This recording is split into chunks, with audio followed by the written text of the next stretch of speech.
The continent, at least 15 people died in a landslide in western Uganda after their homes were buried following heavy torrential rains on Wednesday. The Uganda Red Cross Society said most of the affected victims were women and children. The country's weather agency had warned that unusual and strong and destructive rains could strike in August to December. Now, thus advised people living in vulnerable areas to be vigilant or evacuate to safe areas. Now, let's have more details of that in this report. A trail of destruction. This is all that is left of Kasika village. Homes were buried as heavy mud and water swept through this area in the early hours of Wednesday morning. I received a call at about 5 a.m. I was told that our houses had been washed away. I had to leave and see if there was anything for us or any survivors. Bodies have been recovered from the mud by rescue teams.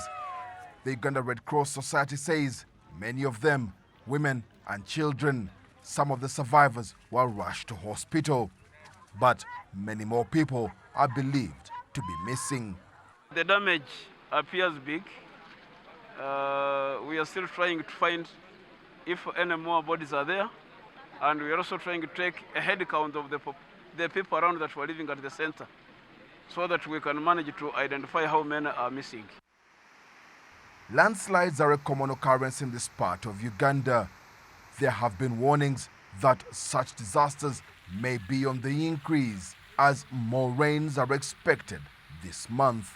We need to intensify our early actions, and these early actions include how do we get the right signals and we alert the people such that we can minimize death and the destruction of livelihoods by either ensuring evacuations, but at the same time, people taking the right decisions.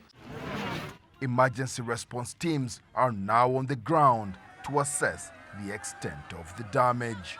There is also concern over cracks forming on the slopes of Mountain Elgon in the eastern part of the country bordering Kenya, where recently floods killed more than 30 people.